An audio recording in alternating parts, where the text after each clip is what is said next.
सुनो, एक गिलास पानी। क्या? एक गिलास पानी ले आओ। ना तो मैं आपकी नौकरानी हूँ और ना ही आपका छोटा भाई जो आपका हुक्म सुनते ही दौड़कर आपके लिए गिलास पानी ले आऊं। मेरे बाप के घर में मेरे एक इशारे पर 10 नौकर हाथ बांधे खड़े रहते थे। ये मत भूलिए कि मैं एक अमीर बाप की एक लौती बेटी हूँ। आप तो उम्र में बड़े हैं ना, किससे किस तरह की बात की जाती है इतनी तमीज तो आपको आनी चाहिए। Mind it.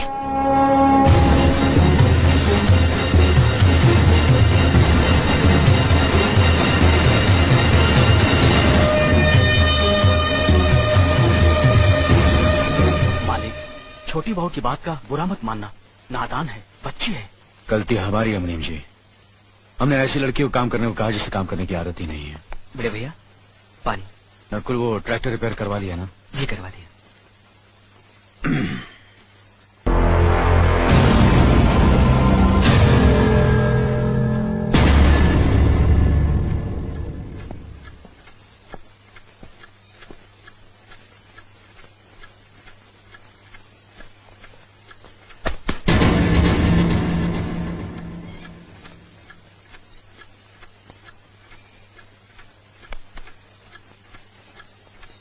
इसे मैं फेंक देता हूँ बड़े भैया, आप चाहिए।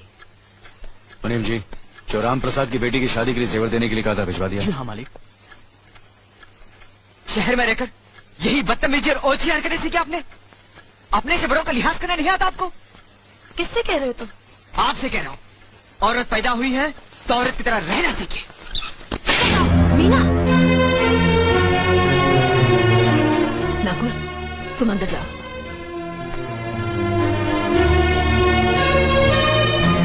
पागल हो गई हो तुम? औरत होकर एक मर्द पर हाथ उठाती हो? इतनी ऊंची घराने की बहू होकर ऐसी नीच हरकत, शर्म नहीं आई तुम्हें? कौन सा ऊंचा घराना? ये जहाँ सिर्फ एक आदमी राजा है और बाकी सब उसके गुलाम। मीना, चिल्लाइए मत। आप मेरी सास नहीं है। जिस तरह आप इस घर की बहू है वैसे मैं भी हूँ। बहू हो तो बहू की मर्यादा में रहो। मर्यादा की रस्सी में तो आप जैसी जाहिल और गवार औरतें बनती हैं। मुझ जैसी पढ़ी लिखी मॉडर्न जमाने की लड़की नहीं। Excuse me, I'm not an illiterate. I'm a graduate from the University of Allahabad. I am aware of the modernization of women, but I have not forgotten my culture, my customs, my traditions and my values. And most of all, I never ever forget that I'm an Indian woman. Modern जमाने की औरत भी औरत ही होती है। उसे भी मर्द ही ब्याह कर ले जाता है, मर्द को ब्याह कर वो नहीं ले जाती। जमाने ख्याल और लिबास बदल देते हैं, औरत की शरीर की बनावट नहीं। लोग तुम्हारे ख्याल की लड़कियों को लज्जत का सामान भले ही समझते हो, इज्जत के काबिल कोई नहीं समझता। इज्जत आज भी उन्हीं औरतों की होती है जिनकी आंखों में हया हो, लाज हो, शर्म हो।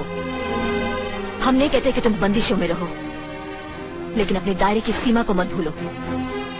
लड़की जब अपने माँ बाप के घर होती है तब उसके कांधों पर अपने ही घर की इज्जत का बोझ होता है, लेकिन जब वो बहू बनकर ससुराल जाती है तब उसके कांधों पर एक नहीं 2 परिवारों की इज्जत का बोझ होता है।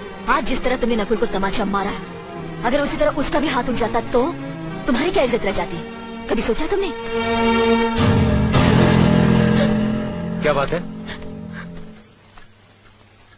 मीना?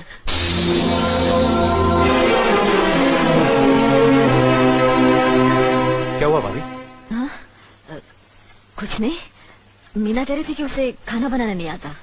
हमने सोचा कि 2-4 खरी खोटी सुनाने से ही सीखेगी, तो सुना दिया। बस रोने लगी। क्यों अर्जुन, हमें तुम्हारी बीवी को डांटने का भी हक नहीं? क्यों नहीं, आप हमारी भाभी माँ हैं। आप मार सकती हैं, डांट सकती हैं, कुछ भी कर सकती हैं।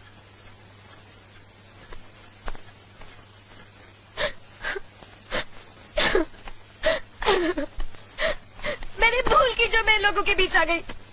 मेरी तो इस घर में कोई इज्जत ही नहीं है। जब देखो तो सब मेरी इंसल्ट करते रहते हैं। मैं कब से रो रही हूँ, तुम पूछ भी नहीं रहे हो कि मैं क्यों रो रही हूँ। बेकार हो रही है तो कौन पूछेगा? अच्छा, तो मैं तुम्हारे लिए और इस घर के लिए बेकार हो गई हूँ। अरे बेकार तो तुम हो गए अपने परिवार के बीच में रहकर। मैं कब से बोले जा रही हूँ और तुम हो के सुन ही नहीं रहे हो। इंसान की चीख सुनकर लोग शुभ अशुभ का विचार करते हैं, लेकिन जब मेंढकी को जुकाम होता है उसकी चीख की कोई परवाह नहीं करता। ये मत भूलो कि जब मेंढकी चिल्लाती है तो आंधी और तूफान आते हैं। आंधी और तूफान आएंगे तो उसका नतीजा तुम्हें ही भुगतना पड़ेगा। तो फिर ठीक है, अब मैं तुम्हारे साथ तब भी रहूंगी जब तुम मेरे साथ मेरे डैडी के घर रहोगे।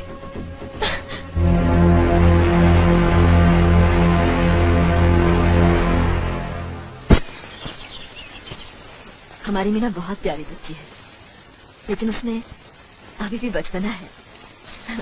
हमारे तौर तरीकों को नहीं जानते हैं, लेकिन आस्ता आस्ता हम उसे सब सिखाएंगे।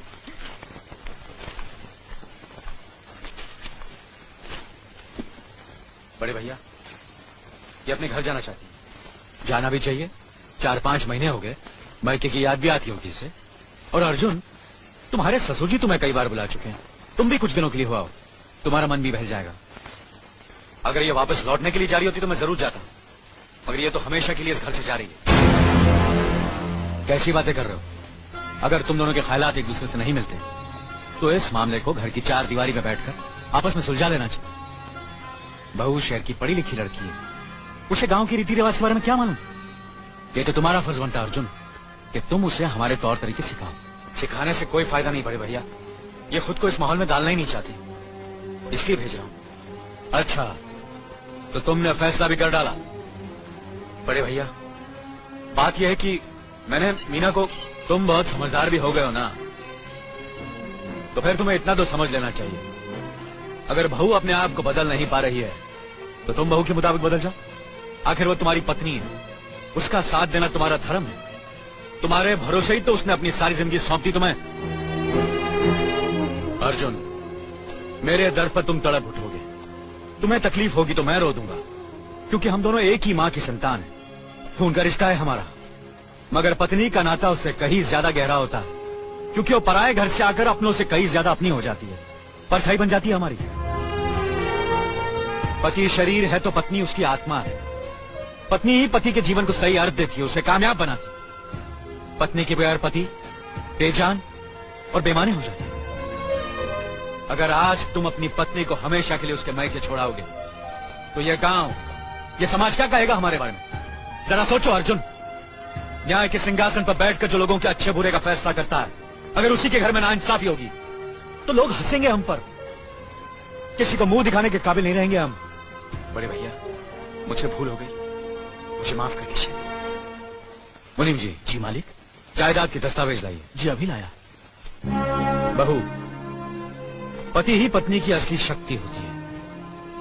हमारे पुरखों ने कुल धर्म पत्नी के बारे में कहा है, जो पति के काम में उसकी मददगार हो, उसे अच्छी सलाह दे, जो दासी की तरह उसकी सेवा करे, मां की तरह उसे खिलाए पिलाए, लक्ष्मी का रूप हो और धरती की तरह उसमें सहन शक्ति हो, वही आदर्श पत्नी होती है। औरत की सोच मर्द का मुकद्दर बनाती है। वो जब बनाने पर आती है तो कुटिया को महल कर देती है, और जब बिगाड़ने पर उतरती है तो महल को मिट्टी का ढेर बना देती है। मालिक, ये जायदाद के दस्तावेज है। हमारी जमीन जायदाद कहां कहां है और कितनी है, उसका हिसाब किताब ना बाबूजी को मालूम था, ना हम तीनों भाइयों को मालूम है। बहू, तुम पढ़ी लिखी हो, आज से इसका हिसाब किताब तुम देखोगी। लक्ष्मी जी। अपनी चाबियों का गुच्छा और ये कागजात बहू को दे दो।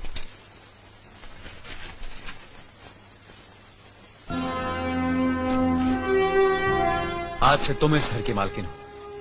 तुम जहां कहोगी, जिस कागज पर कहोगी, हम तीनों भाई चुपचाप आंख बंद करके दस्तखत कर देंगे। जैसा कहोगी वैसा ही करेंगे। बस एक ही विनती है बहू, हम तीनों भाइयों को अलग करने का ख्याल अपने मन में कभी आने मत देना।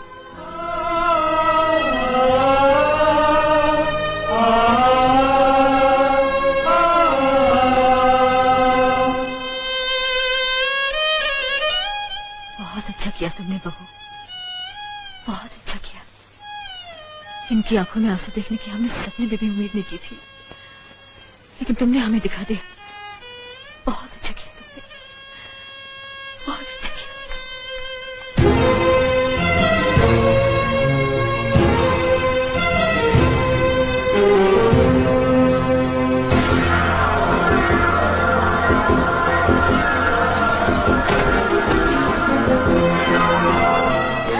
मीना, मीना, क्या हुआ बहू?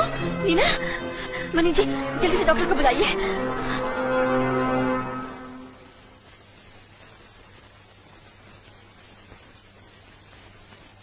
घबराने की कोई बात नहीं, ये माँ बनने वाली है।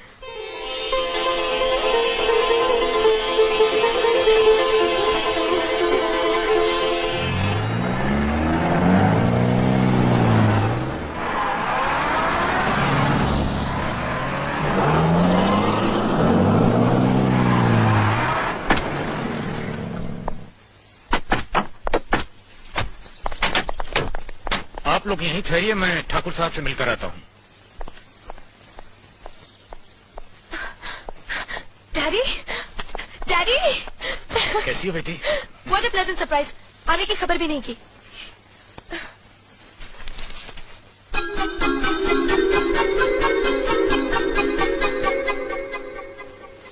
ठाकुर साहब, पाए लागू। समझी जी, आप अचानक यहाँ कैसे?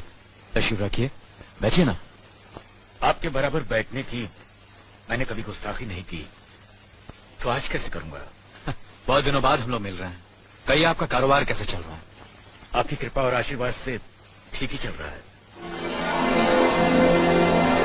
दिल्ली में इंडस्ट्रीज मिनिस्टर के साथ कब की अपॉइंटमेंट ली है? कल सुबह 11 बजे सर। इनकम टैक्स केस का वकील ने कहा है कि 15 तारीख की हियरिंग में मामला क्लियर हो जाएगा। आज एक्सपोर्ट का माल जापान के लिए जहाज से रवाना हो जाएगा ना? जी हाँ सर। नमस्ते ठाकुर साहब। नमस्ते नमस्ते नमस्ते। अरे दीनानाथ जी, आप लोगों ने यहाँ आने की तकलीफ क्यों की? मैं आपकी संस्था के लिए गवर्नर साहब से बात कर चुका हूँ, आपका काम हो जाएगा। धन्यवाद, बहुत बहुत। अरे गोपीनाथ जी, होम मिनिस्टर ने वादा किया कि आपके भाई का ट्रांसफर जल्दी ही हो जाएगा। Thank you sir. Daddy, good morning daddy. Good morning my child. आप कहीं जा रहे हैं क्या? हाँ बेटी, एक जरूरी काम से दिल्ली जा रहा हूँ। अपना ख्याल रखना। ओके। Okay, bye. पास में ही फैक्ट्री के लिए जमीन देखने आया था, सोचा आपके दर्शन करता चलूं। अब इजाजत दीजिए। इतनी जल्दी कैसे जा सकते हैं आप? भोजन तो करते चाहिए। माफ कीजिए, आप तो जानते ही हैं, बाप बेटी के घर का खाना तो क्या, पानी भी नहीं पी सकता। शहर में रहकर भी अभी भी आप इन बातों को मानते हैं? शहर में रहूं या गांव में, मैं अपनी परंपरा और संस्कार कैसे भूल सकता हूं? आखिर मैंने इसी मिट्टी में जन्म लिया है। अच्छा, चलता हूं। अजी, कम से कम बेटी से मिलकर उसकी कुशलता तो पूछ लीजिए। ये क्या कह रहे हैं आप? मैं इतना ऊंचा नहीं हूं कि अपनी बेटी की कुशलता पूछकर आपका अपमान करूं। ठाकुर साहब, ये तो मेरी बेटी का सौभाग्य है कि वो इस मंदिर जैसे पवित्र घर में बहू बनकर आई, और फिर आपकी छत्र छाया में तो वो कुशल हो गई ही। राम राम। राम राम। बेटे, जिस तरह तुम मैके में चहकाती रही हो ना, वैसे ही अपनी ससुराल को भी महकाती रहना। हुँ?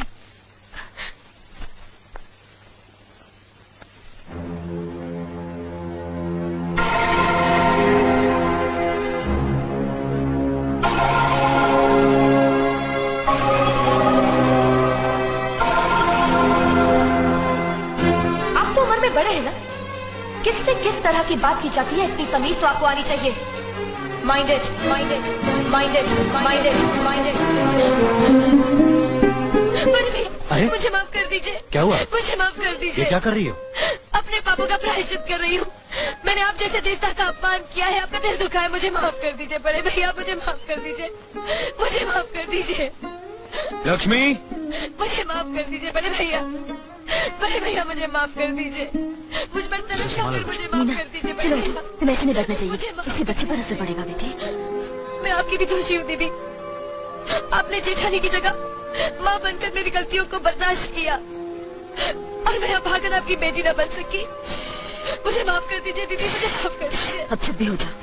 तो हमने कब तुम्हारी बात का बुरा माना? हाँ, रोते नहीं, रोते नहीं।